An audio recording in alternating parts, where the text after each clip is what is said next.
কখনো ভেবো না তোমাকে পাইনি বলে তোমার ক্ষতি করব, হাসতে হাসতে দুনিয়া ছেড়ে দিব, তবু তোমার সুখের পথে কাটা হব না।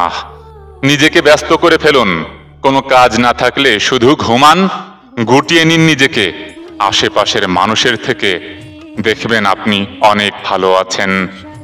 কল্পনার শেষে বাস্তবতায় ফেরার পর বুঝলাম তুমি কখনোই আমার ছিলে না, সব ছিল দুঃস্বপ্ন। তোকে ভোলার ক্ষমতা আমার সত্যি নেই, হাজার কষ্টের মাঝেও শুধু তোকেই মনে পড়ে। ইমাম মুয়াজ্জিন ছুটিতে গেলে বোঝা যায় এলাকায় নামাজ পড়ানো যোগ্যতা সম্পন্ন মুসল্লি কয়জন আছে, কিন্তু মসজিদে মাতব্বরের অভাব নেই। পছন্দের জামাটা কিনুন, যেটা খেতে ইচ্ছে করে সেটা খান, পছন্দের জায়গায় ঘুরতে যান। একসময় হাতে অনেক অনেক টাকা আসলেও সময়টা আর জীবনে ফেরত আসবে না। মায়া থাকলে বিড়াল মরলেও পাহাড় সমান কষ্ট লাগে, আর মায়া না থাকলে মানুষ মরলেও গায়ে লাগে না। মানুষটা আমায় এক আকাশ পরিমাণ ঠকিয়েছে, এক সাগর পরিমাণ কষ্ট দিয়ে। উপরওয়ালার লাঠিতে আওয়াজ হয় না, কিন্তু বিচার ঠিকই হয়। দেরিতে হলেও হয়, কারণ তিনি ছাড় দেন কিন্তু ছেড়ে দেন না। মানসিক অশান্তি নিয়ে বিছানায় শুয়ে ঘুমের জন্য ছটফট করার মতো বাজে অনুভূতি আর একটাও নেই। এই অনুভূতি আমার মতো কারো জীবনে যাতে না আসে, সহ্য করার মতো না। পরিস্থিতি যেমনই হোক না কেন, প্রতিবাদ করার আগ মুহূর্ত পর্যন্ত তুমি সবার কাছে প্রিয়। ভালোবাসাটা বেশি প্রকাশ করতে গিয়ে এখন অবহেলাটা বেড়ে গেছে। পৃথিবীর সবচেয়ে দামি তরল হলো চোখের জল।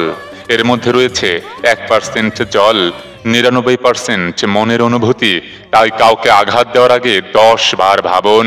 মনে রাখবেন, আপনারও একটা মন আছে, ভেঙে যেতে পারে যে কোনো সময়। জীবন সঙ্গী হতে হবে বিশ্বাসী, যাকে পাখির মতো উঠতে দিলেও অন্য কোনো ডালে বাসা বাঁধবে না, দিন শেষে ঠিক ফিরে আসবে। খুঁজতে হলে ভালো মনের মানুষ খোঁজো, সবকিছু পারফেক্ট খুঁজতে গেলে ভালোবাসাটাই পাবে না প্রিয়। ঘুম তো হারামের টাকায়ও আসে, কিন্তু শান্তির ঘুম আসে শুধু কষ্টের উপার্জনে। একটু খেয়াল করলে দেখবেন অধিকাংশ মেয়েরাই মেয়েদের সম্মান করে না। মেয়েরা মেয়েদের সব থেকে বেশি ক্ষতি করে। একটা মেয়ে অন্য মেয়ের উন্নতি সহ্য করতে পারে না। দুষ্ট স্ত্রী, মিথ্যেবাদী বন্ধু ও বদমাস চাকরের সঙ্গে থাকা আর কোনো বিষধর সাপের সঙ্গে থাকা এক অর্থে মৃত্যুর সমান। মানুষ কালো পোশাক, কালো জিনিস ভীষণ পছন্দ করে, কিন্তু গায়ের রংটা কালো কেউ পছন্দ করে না। কখনো মেয়েদের মনে কষ্ট দিও না। রাগারাগি হলে তাকে বুঝাও শান্তভাবে, তাকে তোমার কথাগুলো বলো, সব ঠিক হয়ে যাবে। মেয়েদের মনের কান্না এক বিছানায় পাশাপাশি শুয়ে থাকা মানুষটিও প্রায় কখনোই বুঝতে পারে না। মেয়েরা তাদের বাবাকে কেন এত ভালোবাসে জানেন? মেয়েরা জানে বাবা পৃথিবীতে একমাত্র ব্যক্তি যে মেয়েদের কষ্ট দিবে না। মানতে কষ্ট হলেও সত্য, অধিকাংশ ছেলেরাই সহজ সরল মেয়েদের কষ্ট দেয় আর অতি পণ্ডিত মেয়েদের প্রেমে পড়ে।